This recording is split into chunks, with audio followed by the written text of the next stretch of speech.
service to this message, should I say, because obviously right now we are not having what we normally call our regular Sunday or Saturday or Wednesday night services. We pray that this message will touch your heart, speak to your heart, and may this message find room in your heart where you truly draw closer to God and draw closer in Jesus' mighty name.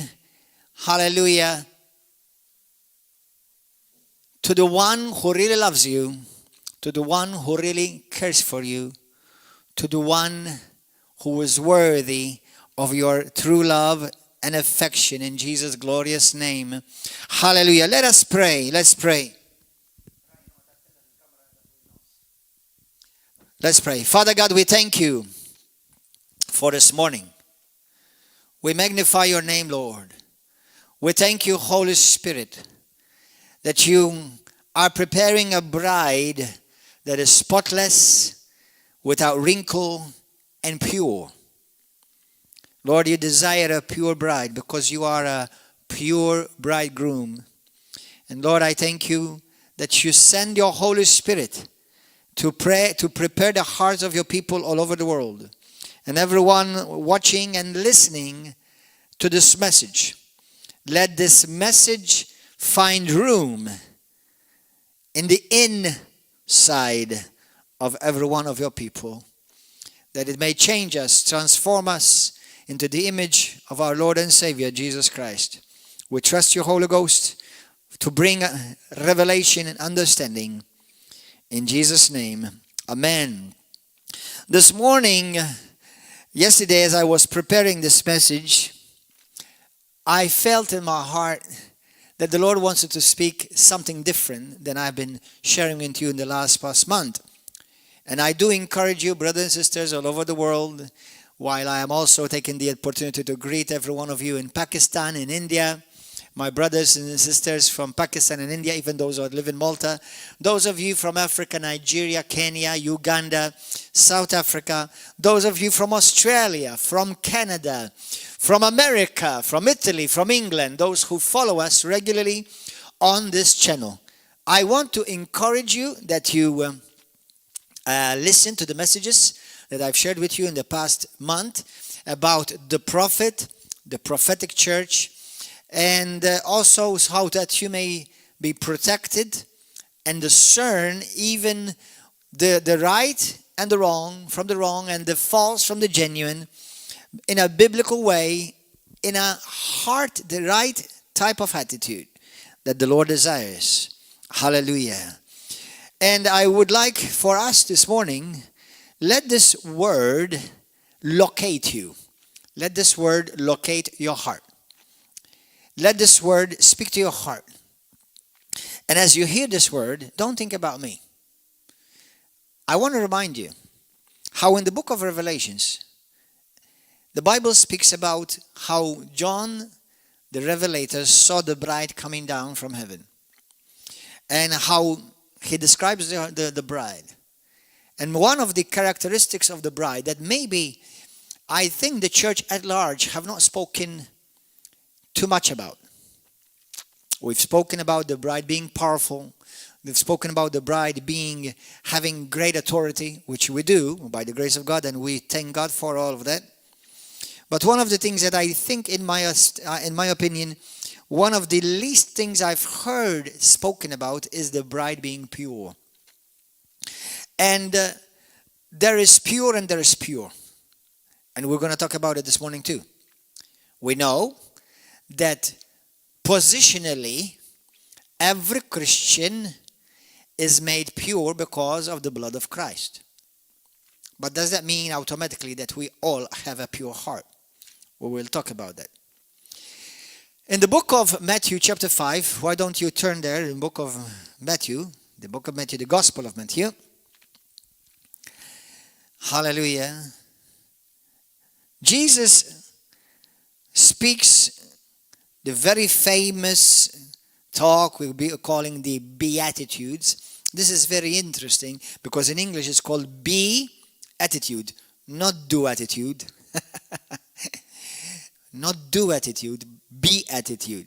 Isn't that interesting? Jesus doesn't say get born again or do born again, but be born again. So there's a big difference between a get and a be. Jesus speaks here about how our heart's condition should be before God. You see, let not this message offend you. Now, if it offends you, it is the word of God that's offending you, obviously. Because it's irrelevant of who may be speaking a word. If it's the word of God, it's the word of God. Full stop. So don't look at the postman. Weigh the message and weigh your heart with the message. I can see how some who've already seen yesterday's message, which obviously in a sense it's always different from the one on Saturday night to Sunday morning, but there's a lot of similar content on Sunday mornings normally, unless we have two different preachers Saturday and Sunday morning. And I can see how people have already been affected because people have written to me. Many have had a very positive response to it. But I've also had some, I wouldn't call it negative, but apparently it tweaked things inside of them, because the way they responded back, I can see that God is dealing with their heart. Praise God. So the Word of God has worked, as always, and the Word of God will always work. It will either work positively or work negatively. That depends on the condition of your heart. Hallelujah. In the book of Matthew chapter 5, thank you, Lord, Jesus says this, verse 8. Blessed are the pure in heart, for they shall see God. Blessed are the pure in heart, for they shall see God. You know, the word purity, it's not one of the most, in my opinion, it's not one of the most words used in Christian conversations. If we were a church, if we were the Church of Christ, and many of us are, many of us love God, but if we were the Church of God in this area, pure like the Lord calls us and wants us to be, because after all, the Bible talks about that He is coming for a pure and spotless bride. When you think about it, how pure are you before God? Don't think about me. Don't think about the preacher. Don't think about the evangelist. Don't think about the priest. Don't think about the Pope. Think about yourself. On the day of judgment, you will not be giving account for me. You will be giving account for yourself. So thinking about how pure somebody else is, you're already missing the point. You're already missing the scope of why God is bringing this message. Because whether someone is pure or not, that is something that they have to see, not you. Now, God can use you to maybe hear a word from you, and you can share with them or with him or with her, whoever it may be, a word that will help them reflect. But ultimately, everything we go through, and this is a lesson I wish every one of you will take to heart. Whatever you go through in life, every situation you're going to go through in life, an argument, disagreement, offense, hurt, pain, persecution, injustice, sicknesses, problems in the marriage, problems in the family, problems with the work, problems with society. Please take this to heart, and if you don't remember anything that I'm going to say for this next hour or so, at least please remember this one thing. Everything you go through, including with your brothers and sisters in the church, how they treat you, all you go together through experiences, everything you will go through in life, with your husband, with your wife, with your children, at school, over the work, on the job, everything you go through your life, with your mother-in-law, with your father-in-law, with your workmates. Everything you go through in your life will be a test for your heart, whether it will remain pure or whether it will be corrupted. What Satan is after all, most of all, is your heart. And I can say, and obviously I am not going to mention names. Number one, it's not my position to mention names. And after all, even if somebody may be in the wrong path, there's always a chance for repentance and for redemption for them. So I as you notice, I never mention names and I never attack specific ministries, because I don't believe that's the heart of the Father. It's not the heart of Jesus to attack men and women of God. It's not the heart of Jesus to attack a pastor, an apostle, a prophet, a teacher. I'm not saying, like I said before in the weeks before, that they are not supposed to be accountable, but they're accountable on the same level of accountability, meaning it's not a son that rebukes a father, but it's a father that rebukes a son. A father rebuking a son is love. That's what the Bible says in Hebrews 12 and 13. A son or a daughter rebuking a father, that's rebellion. Now, I'm not telling you that the father is always right, but that's how God operates. A son may speak to a father, a daughter may speak to a mother or a father, but that will be a test for the daughter and for the father. It will be a test for the son or for the mother. I have sons with whom I'm very thankful for, and I say hello to my beloved sons and my wife who are watching, and my family, the rest of my family, and also you, all River of Love family, that obviously they speak things into my life. And I thank God, because we do need one another. But even when you have the opportunity to say something to somebody who's above you, check your heart. Check your heart. Check your heart. Because it will be a test for you. One day the Lord spoke to me, and that's why I'm saying to you this morning, if you forget everything I said from the message I said yesterday or I'm about to share with you today, please remember this. Whatever you go through, it will be a test for your heart. Will you allow your heart to remain pure? Or will you allow your heart to be corrupted and taken captive by Satan, so that you'll end up doing his will and his purposes without you even realizing? So, hallelujah. Let's move on. Jesus says, blessed are the pure in heart. Let me ask you this question. Are you pure in your heart? Is your heart pure? Are you pure before God? How does God look at you? How does God judge you right now? When I say judge, it means discern you and weigh you. How do you weigh in the matters of eternity? Where is your heart right now? If you were to die right now and you go before God Almighty, how will God see your heart? Will you be ashamed to stand before a pure, holy, glorious God? Or will you be confident because you have walked with Him, you have walked in love, you have walked in holiness, you have sought to always please God with your words, with your actions, with your attitude, beatitudes? Will you be found holy, blameless, and pure? Let me read this to you from the Amplified. This is a beautiful scripture, and it's one that I think a lot on. Blessed, anticipating God's presence, spiritually mature. Anticipating God's presence, spiritually mature, are the pure in heart.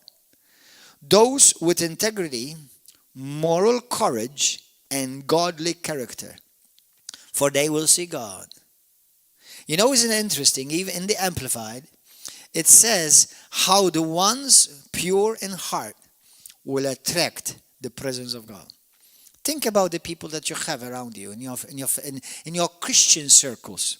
You know this message, but I do want to say, and I do want to qualify it, that this message is not for everyone. This message is supposed to be for the church. Jesus spoke it to his people. But this message is for the remnant church. For those who want to see God. How many people you see around you? Now, I'm not going to tell you to mention names and to make yourself a judge over your brother and sister in this regard. But if you had to just make a reflection, you may know Christians who may walk in authority, walk in power. They're very charitable, they're kind. And you think of these wonderful attributes and characteristics of Christ in every Christian, which they should be in every one of us. But when you think about the Christians, you know, who will pop up in your mind? She has a pure heart. He has a pure heart. He is one that really makes me feel like his heart is pure. Or her heart is pure. How does a pure heart act? How does a pure heart speak? The opposite of pure is corrupt. The Bible says full of pride, full of arrogance, full of itself. I want us to go to the book of Jeremiah 17. Go to the book of Jeremiah chapter 17.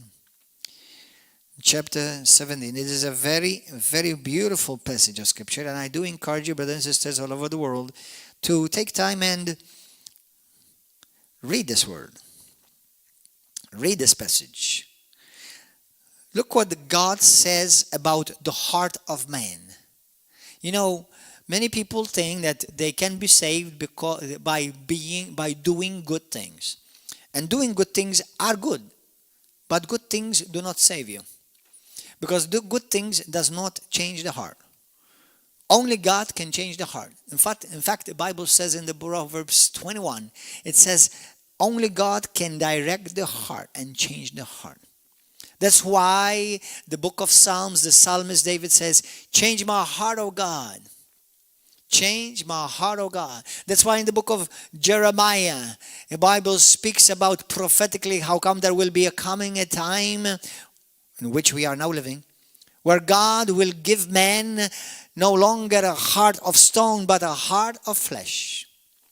And here God speaks and says, the heart is deceitful above all things and desperately wicked. Who can know it? The heart is deceitful above all things and desperately wicked. Who can know it? I, the Lord, search the heart. I test the mind. You know, I'm thinking about right now, some people say to me, well, I trust my heart. Well, that becomes a big question whether you should trust your heart or not. Should you trust your heart? Depends, because if you're not filled with the Word of God, if you're not truly filled with the Holy Spirit, if you're not truly born again, if you've not surrendered your life to Jesus Christ, you can't trust your heart. Your heart is deceitful. It will deceive you. The heart of man will tell you that what is right is wrong, and what is wrong is right. The heart of man will tell you that what is holy is nonsense, and what is wicked, it's good. That's what the heart of man says.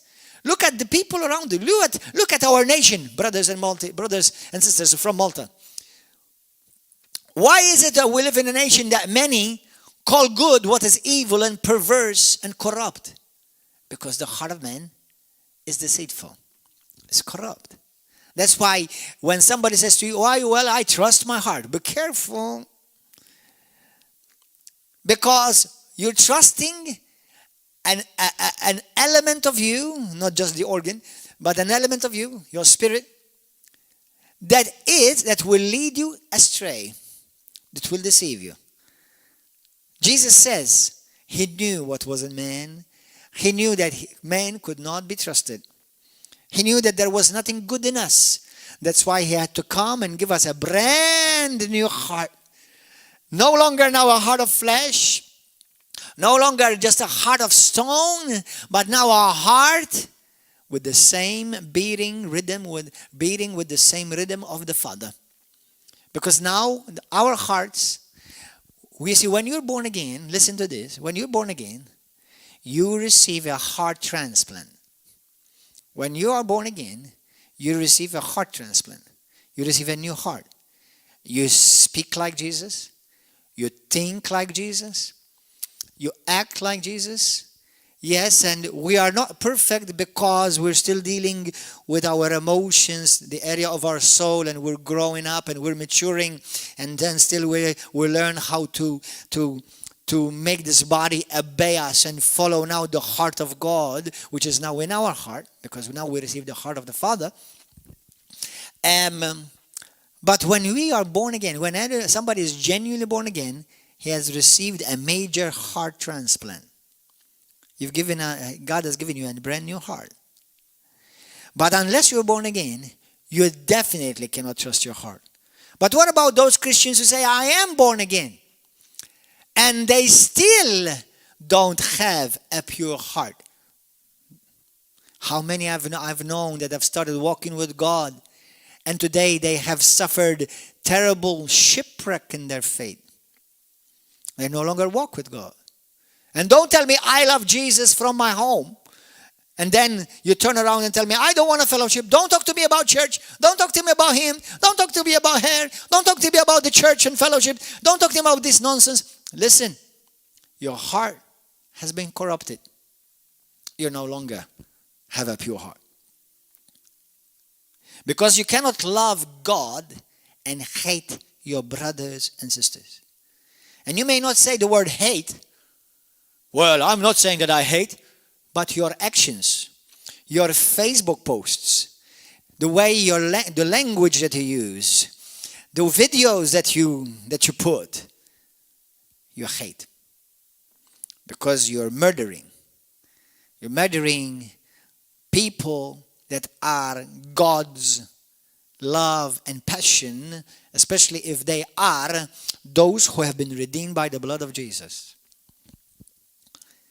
I don't have to kill you with a knife or shoot you to kill you. The Bible says if you hate your brother, you have murdered him in your heart. And now you become a murderer. And no murderer will have eternal life. That's why you have to protect your heart and to keep your heart pure. That's why you constantly, every day, you ask yourself, whom do I need to forgive? Today we will do an exercise together. Today you're going to ask yourself, Lord, who has hurt me, so that I will pray for them and I will bless them and I will intercede for them. You see, there is a man in the Bible, not just one, but several, but at least one in particular that we all have heard about. His name is David. You know, David sinned. David committed some sins that if a pastor committed them today, most probably all the world will shoot him, hang him, and isolate him and disqualify him. And I'm not saying that we should take certain things lightly, because David, as a leader, he murdered, he committed adultery, he lied, and he did some really bad things. How can God call him my friend and a man after my own heart? He repented.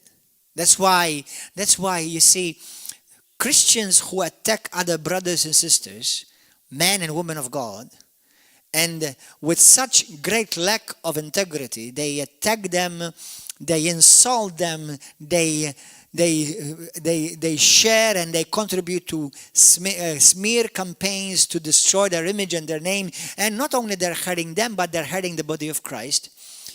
When you do these things, by the authority of the Word of God, you are corrupting your heart.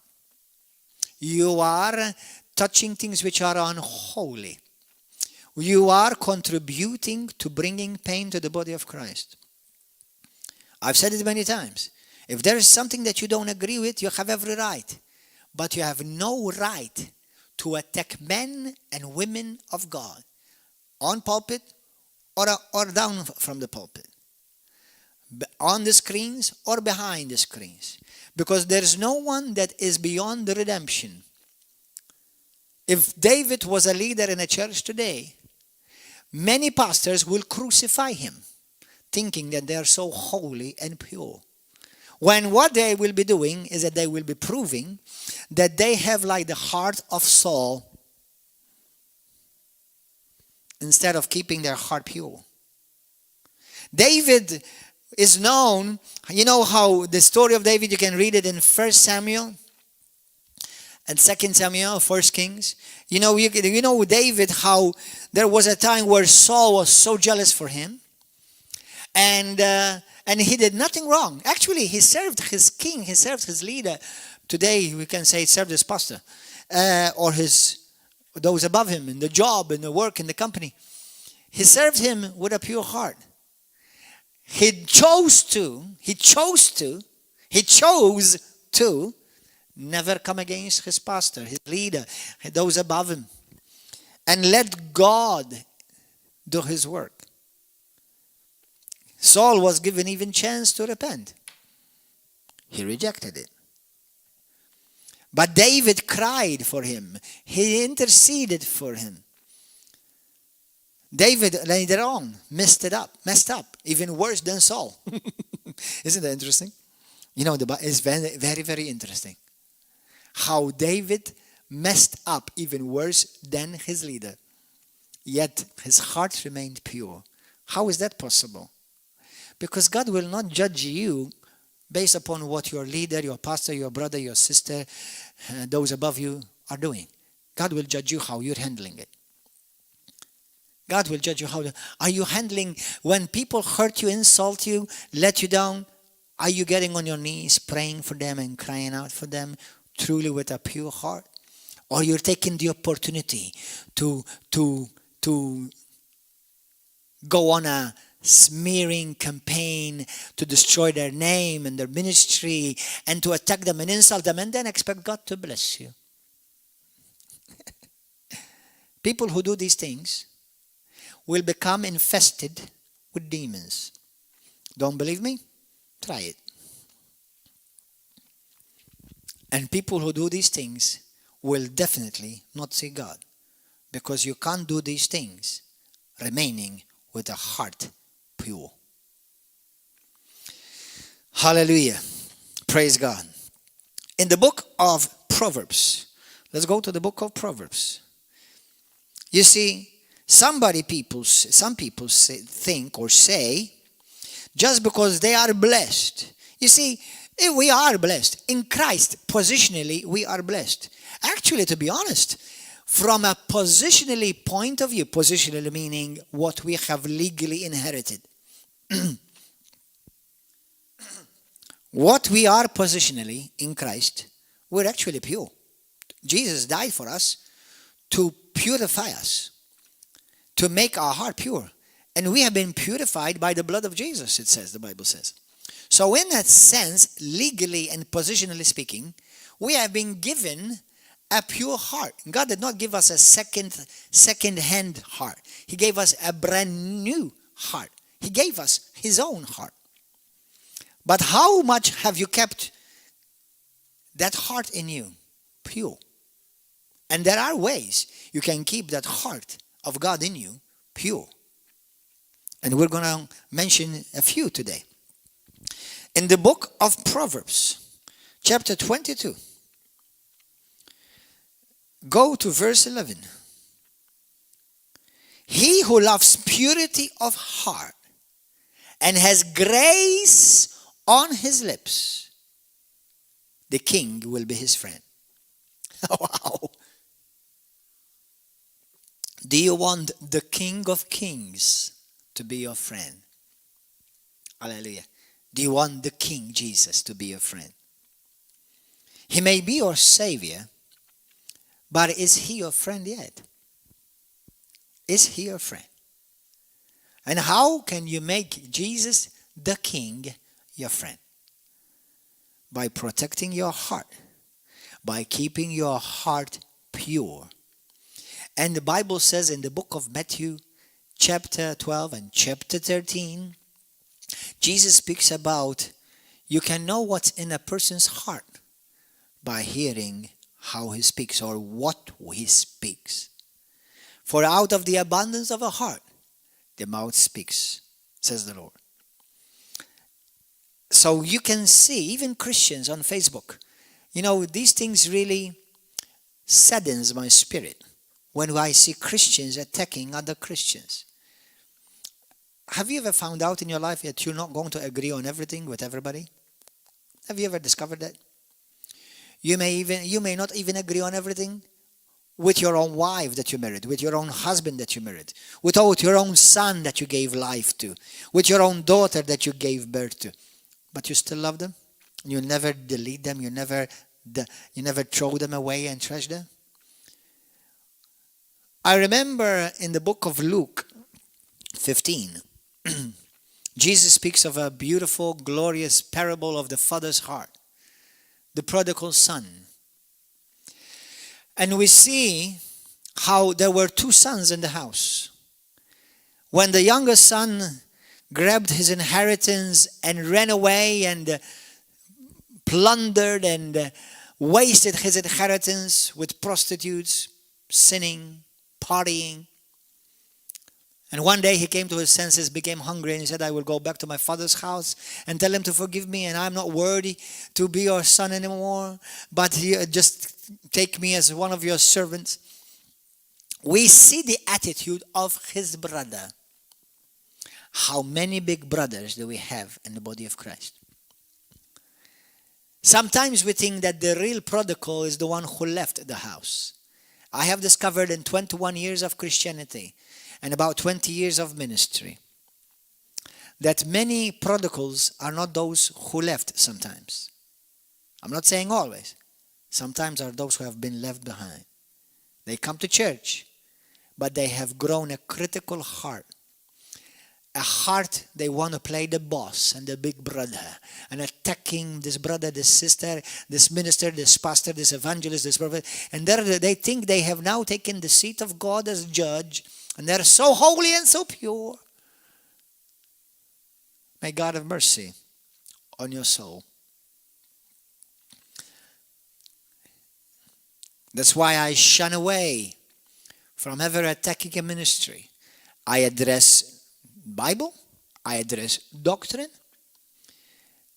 but I'm always aware that even somebody who's strayed away from God, it's never too late for them to come back. And God may be speaking to you if you can handle this. Daughter, come back to your father's house. Son, come back to your father's house. There are brothers and there are sisters who still love you and care for you. Satan wants to keep you away, making you think that now they will reject me. Now, listen, that's a lie. The Father's house is a house of restoration. It's a house where the prodigal sons and the prodigal daughters are welcome back.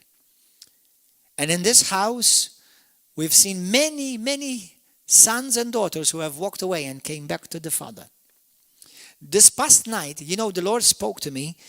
Now, the Lord speaks to me very often with dreams. I say under the grace of God that God has put upon my life a prophetic mantle. But under the grace of God, many times God speaks to me prophetically. And I saw prophetically a beautiful, the Lord gave me a beautiful dream where I saw that God is still working. I want to say to you a word of encouragement to all Christians, brothers and sisters, river of love, sons and daughters. Those of you who have been connected to the altar, river of love, established by God in this nation, called to influence this whole nation and others beyond apostolically. Let me say this to you. God is still working. Even though we may be going through this pandemic season, but don't you ever think that God has given up and God is not working yet. I believe in my spirit, God is saying there's a mighty harvest of souls coming to the Father. There's a mighty harvest of men and women, sons and daughters coming back to the Father's house. And you watching may be one of them because Jesus loves you. Hallelujah. And if you can answer this call right now, let him wash you and purify you by his love and by his blood in Jesus' name. Hallelujah. He who loves purity of heart has grace on his lips. The king will be his friend. I want the king to be my friend. I don't want him just to be my savior. I want him to be my friend. Do you know that the Bible says that he may be savior to many, but he's not friend to all. He's only friend to intimates. Those who have an intimate relationship with him. Those whose heart have remained pure. You see, yesterday I was watching a video. You know, it's very interesting. You know how some people think that they have been called to the ministry of exposing. You know, they don't realize that they are serving Satan's agenda to playing the big brother's ministry and the accuser of the brethren. The hypocritical part of this is that there are several other videos about them being exposed. I did not want to watch it. I just saw something and I said, what an oxymoron. How interesting. You know, so I don't want to watch those things. The Bible says I don't want to hear those things. I want to keep my heart pure. I don't care where he missed it. I don't care where she missed it. What's my job? To be the policeman of the body of Christ? To be the big brother? What's your job? Your job is to keep your heart pure, so the King of Kings will be your friend and that you will see his face. Because unless your heart is pure, you will not see the face of God. Some people love to build a story and a ministry and a monument over somebody else's failures. They love it. How can you say you have a heart that is pure? You love it. You love pointing the finger. You love accusing and insulting. You love it. Your heart is corrupt. You've become Satan's puppet. And me saying that right now is maybe offending you. I hope that it's not true. But I know it is the truth with some. And this message, because my job as a pastor, partly, according to Hebrews 13, is to make sure that your soul is saved. I watch over your soul. That's what my job is. My job is not to make you feel good. If you want to feel good, go and eat an apple pie with some ice cream, hot. That gives you a very nice feeling. Or go and eat ice cream. That may give you a nice feeling. My job is not to make you feel good. My job is helping you, by the help of the Word of God and this Holy Spirit, to maintain a pure heart so that you and I will see God. Hallelujah.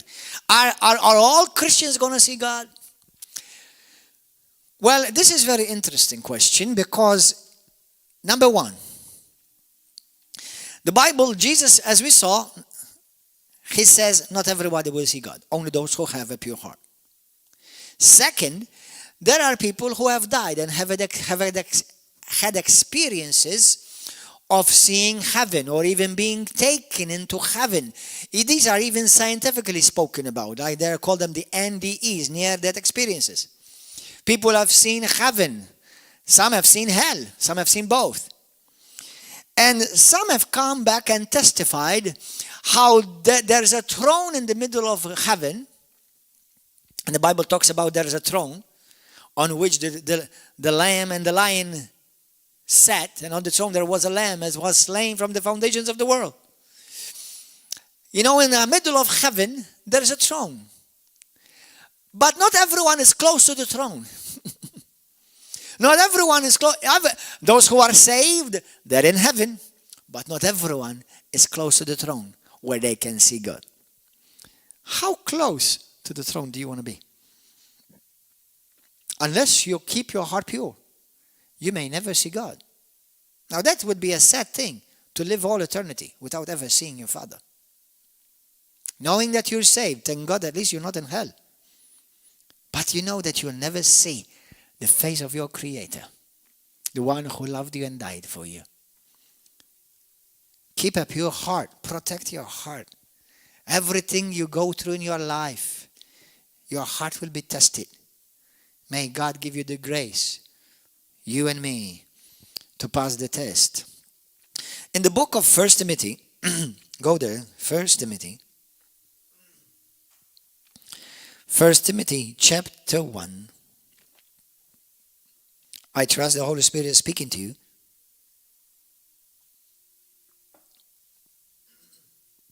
Verse 5. Look what Paul speaks to Timothy.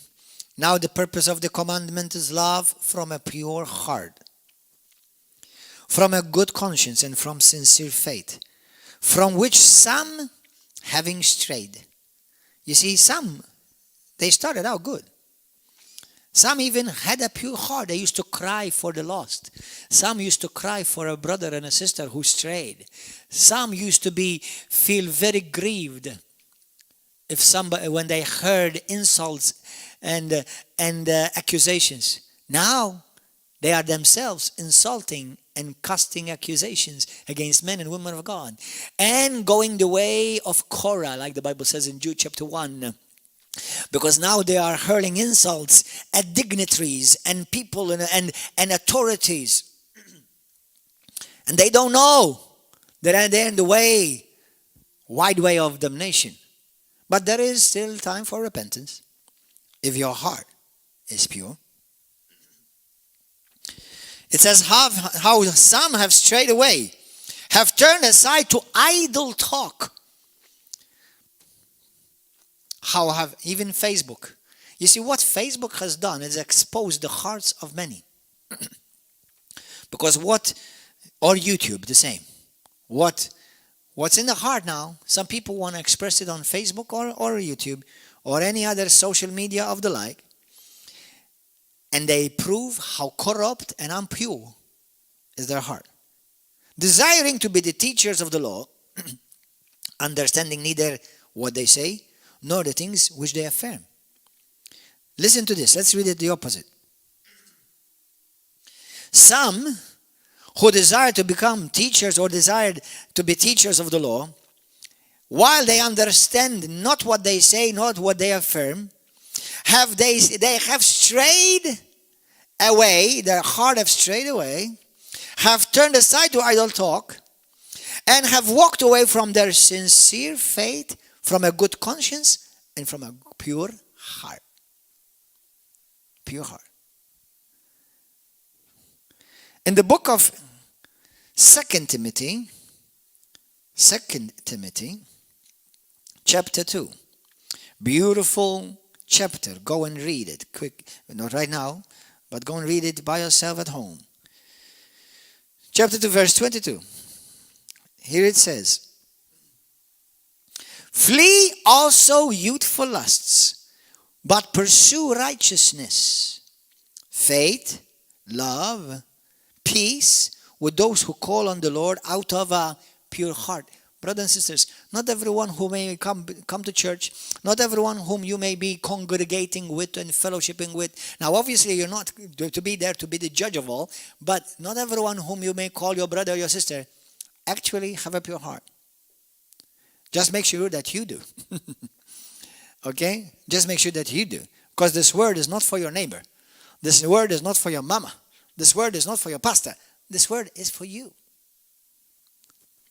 Yes, the very word I preach, also I get weighed by, I get tested by, including myself. But at this point, wherever you are, you're hearing this, all over the world, in Malta, let this word be to you. Lord, how is this word applicable to my life? There's no use sending me SMSs, messages, emails. There's no use to. I don't have to answer for you. You have to answer for you. Hallelujah. Praise God. So, Hebrews chapter 10. How the Lord desires that we have a pure heart. Thank you, Holy Spirit. Chapter 10, verse 22. Thank you, Lord. And thank you, Holy Spirit, that you're helping the church be the pure bride that you've called us to be. Let us draw near with a true heart in full assurance, or with a pure heart in full of assurance of faith, having our hearts sprinkled from an evil conscience and our bodies washed with pure water. As we draw near to God, we earlier saw that how a pure heart attracts the presence of God. In the Amplified Matthew 5:8, we saw how a pure heart you will have the King as your friend. And now we see how it's only through a pure heart you can approach God. I wonder why many. Now let this be a test to you. I don't know who you are, so I'm not speaking to you because I don't know who you are. I'm speaking in general. I wonder how many who are still grumbling, groaning, and arguing because they have not received their healing yet. They have not received your miracle yet. They have not received your breakthrough yet. They have not received their blessing yet. I want to even question you one deeper than that. What about even God has not even heard you yet? Because your heart is not pure.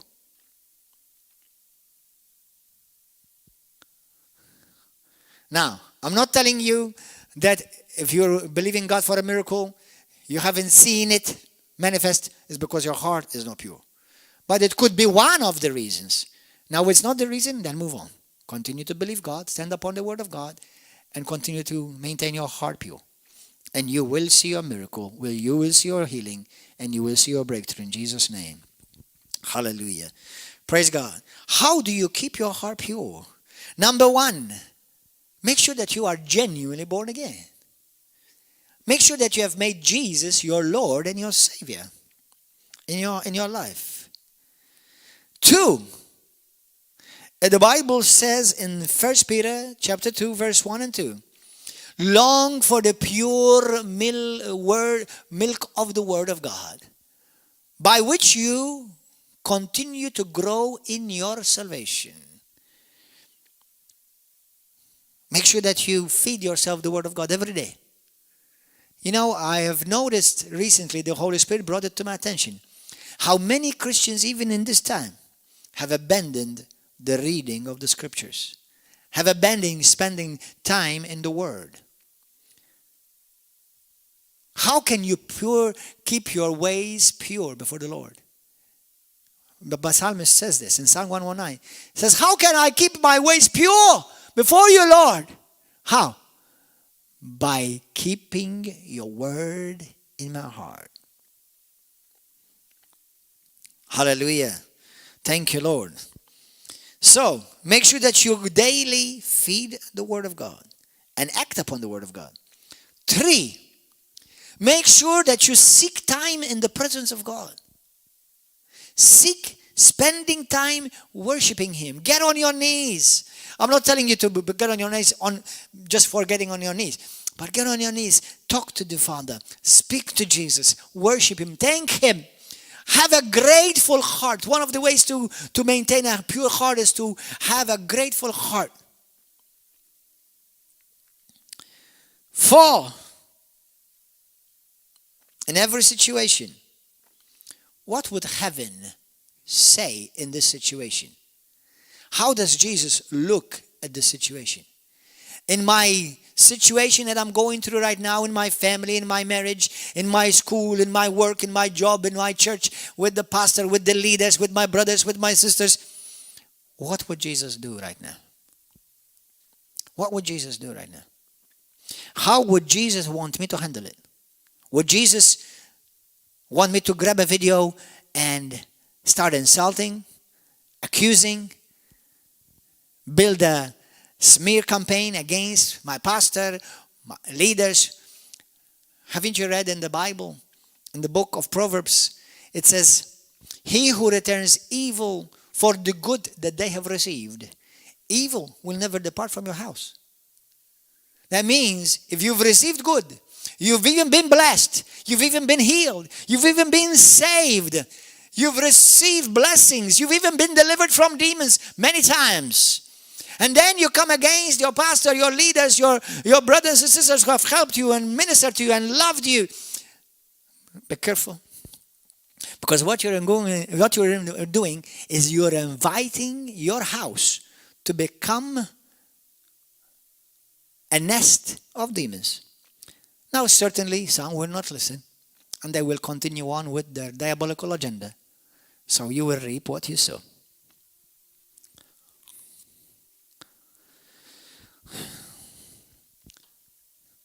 That's why the Bible says in 2 Corinthians chapter 13, it says, check your heart. See if you're still in the faith. As we just read in 1 Timothy chapter 1, verse 5 and 6 and 7. How do I know that for sure I am still in the faith? To walk sincerely, to walk with a pure heart, to not meddle with words and arguments. Shun these things so that your heart will remain pure. Hallelujah. Go to the book of Psalm 101 and we're going to finish with this. Psalm 101. It's a beautiful psalm. In the year of 1999, was it in the year 1999? Yes, I think so. Or year 2000. One day the Lord said to me, I want you to read this psalm for the rest of the year. Every day, read this psalm. Every day, read this psalm. I had 1 year. I forgot if it's 1999 or it was 2000. I was still living in the United States of America that day. And he said to me, this is the psalm. I want you to read it every year, every day. Go and read it every day. Hallelujah. Someone who wants to keep his heart pure will walk in the fear of God. How do I consistently keep a heart that is pure? When you consciously disobey God in the area of our Christian duties, in the area of finances, the Bible says the love of money is the root of all evil. Do you know the Bible says in 1 Timothy chapter 6 how many have gone astray because of love for money? Not because they have money, because the Bible says the laborer is worthy of his wages. It's not because of money, it's because of the love for money. And you are tested by your love for money by the way, not how what you receive, by what and how you give. A true lover of God, a true person whose heart is pure, loves to give. And give out of a pure heart and of obedient heart. If you consciously disobey God, the more corrupt and undiscerning your heart will become. Because in the book of James chapter 1, the Bible says, if you know what to do, in James chapter 4, if you know what to do and you do not do it, that's a sin to you. If you've read the word and you know what the words say and you do not do that, you're corrupting your heart and you're deceiving yourself. That's what the Bible says in the book of James. But there's still hope. You can repent from sin. God will forgive you. This is your time right now. God is giving you an opportunity. When you excuse sin, you will be building layers of deception, blinding your own self, blindness on your heart. Don't excuse sin. And I'm not talking about my sin. I'm talking about your own sin. Don't excuse your sin. Why do you think Jesus said, even in Luke 12, verse 13, 14, somebody said to him, Lord, tell my brother to share my inheritance with me. Jesus said, listen, I want to have nothing to do with this. Who has put me judge over you? You deal with it.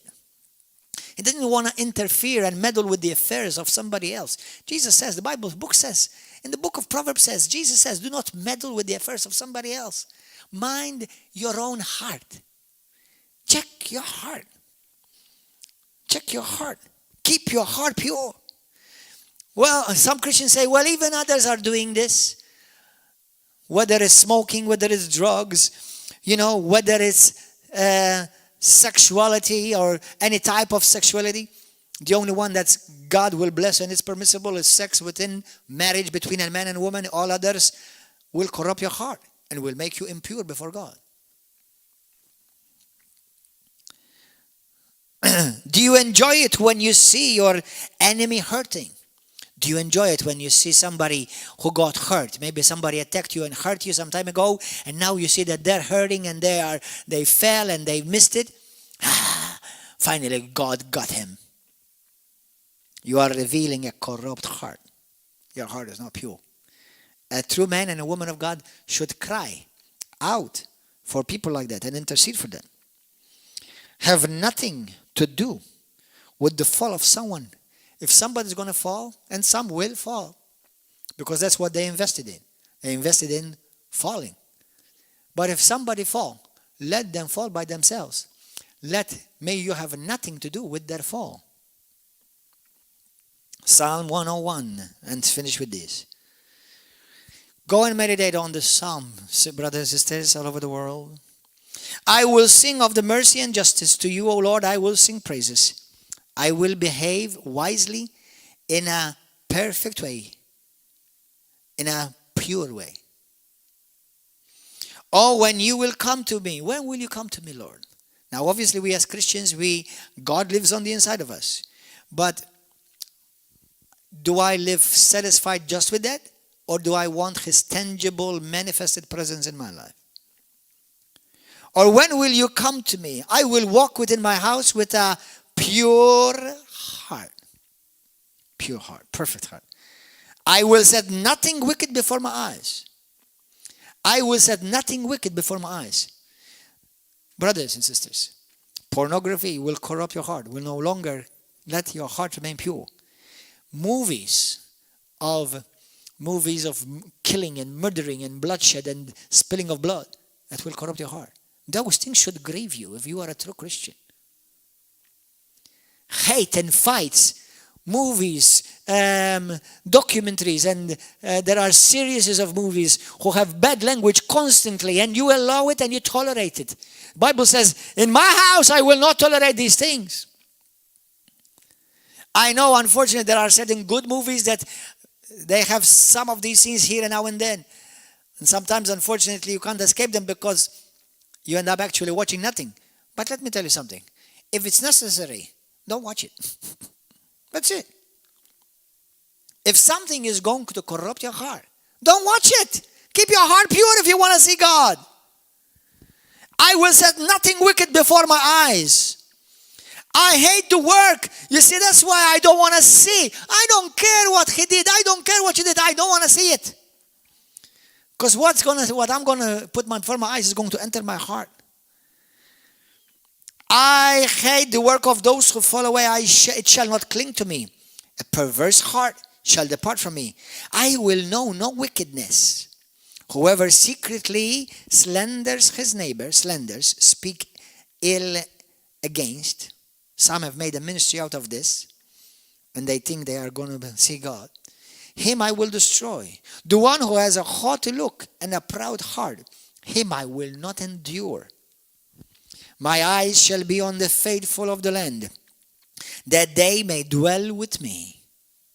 He who walks in a perfect way, he who walks in the way that is pure, he shall serve me.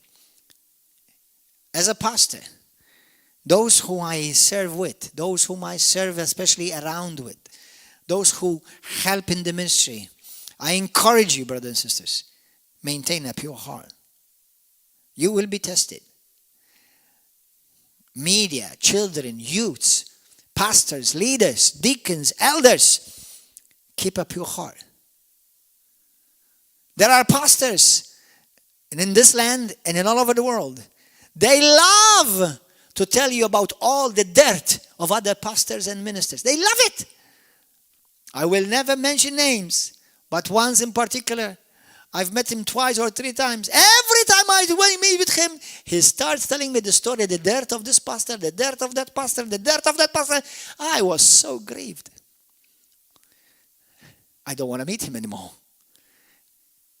He grieves my spirit.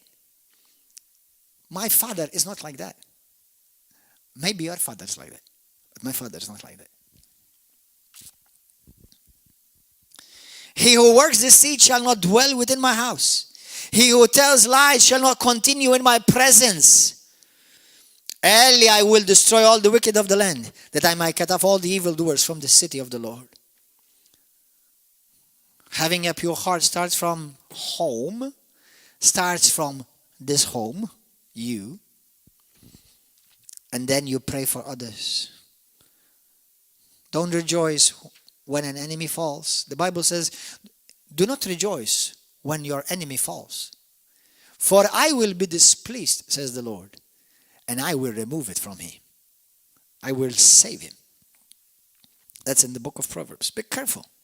Keep a pure heart. Christians, I want to call to you today. Are you aware? Are you truly keeping a pure heart? Are you being conscious of this? I want to remind you, Jesus is coming for a pure and spotless bride. Me and you have to be pure and spotless. Now, we may fall. We may make mistakes. But do you know, even making a mistake, you can still maintain a pure heart? Number one, by not remaining in that mistake. Not remaining or excusing that sin. Two, by rising up, taking responsibility, and repent. David had a pure heart. God said, I love the heart of David. Yet, you know what he did. Today, there are Christians in the church that have never done what David did, but they will never see God. Because their heart is not pure. And some have made it evident by showing what's in their heart on their Facebook or on YouTube. Sad. Sad. But let this be a wake-up call in this time where many are closed behind doors in their homes. That will be a time where you truly get into the secret place with God and ask Him, Lord, purify my heart. Start praying for those who hurt you. Start praying, blessing those who cursed you. Intercede for those who have fell away. Intercede for no longer walk with God. Have the heart of Jesus. Let's pray. If you're a Christian today and say to me, Pastor, I want to pray today that my heart will be purified and I will have the heart of God, a pure heart. Or if you today say, Pastor, I'm still a sinner and I want to come home. I want to ask Jesus to come into my heart and I want to live with a pure heart. First, you must be born again. And today is your chance to be born again. If you want to be born again today, this is your opportunity. Say this prayer with me. Say, Lord Jesus, come into my heart. I want to be born again. I want to be saved. Wash me clean by your precious blood. For by your blood you have purified my heart. And by your Holy Spirit, help me maintain a pure heart. I repent of my wrongdoing. I repent of my sins. I repent, Lord God, wherever I have done wrong in your sight, where I have grieved you and hurt you. I repent. I know I'm not accountable to anybody else's sin except for mine. So I repent of my sin, Lord.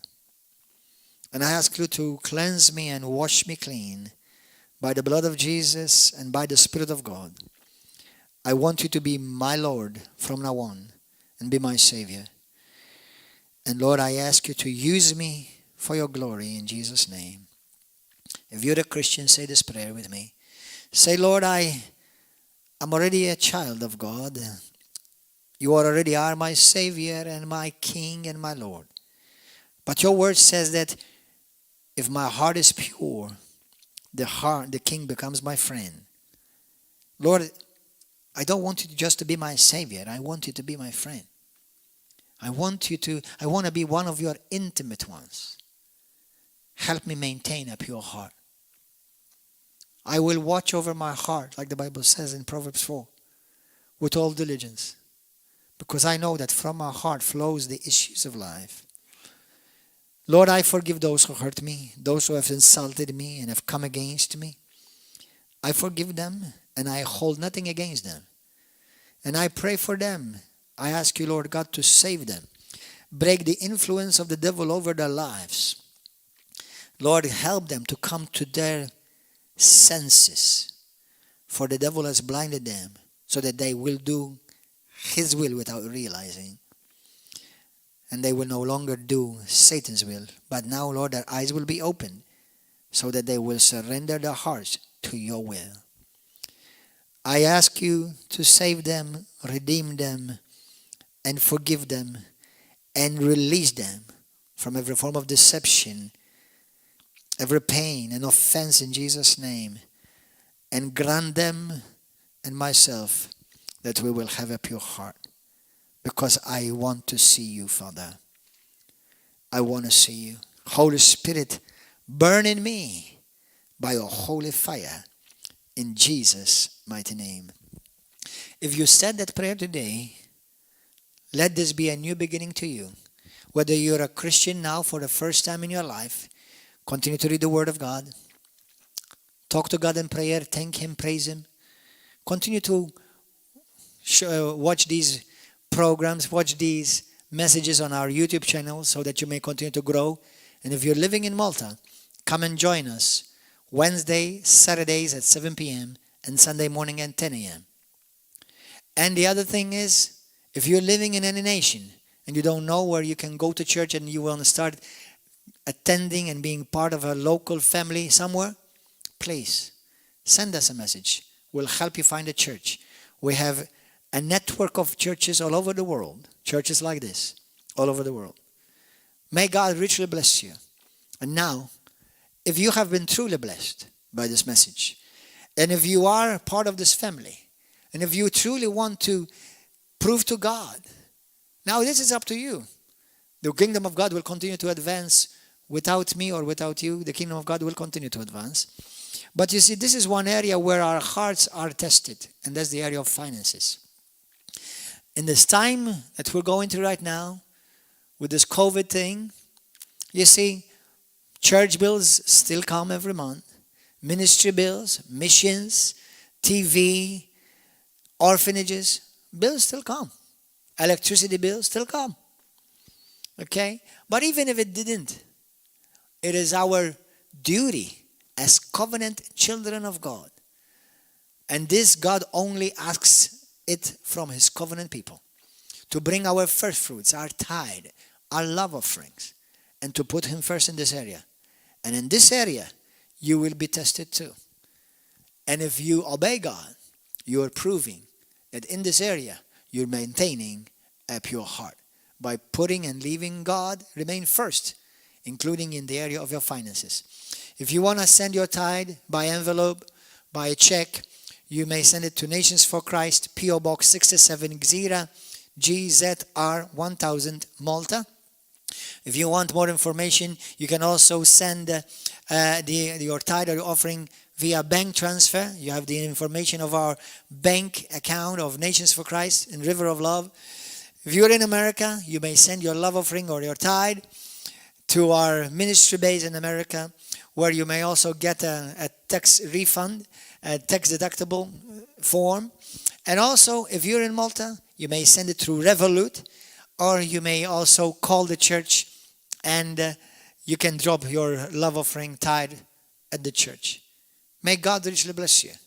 Let this message truly prepare you to see your God, who loves you passionately and has died for you, and He wants you to enjoy Him for all eternity.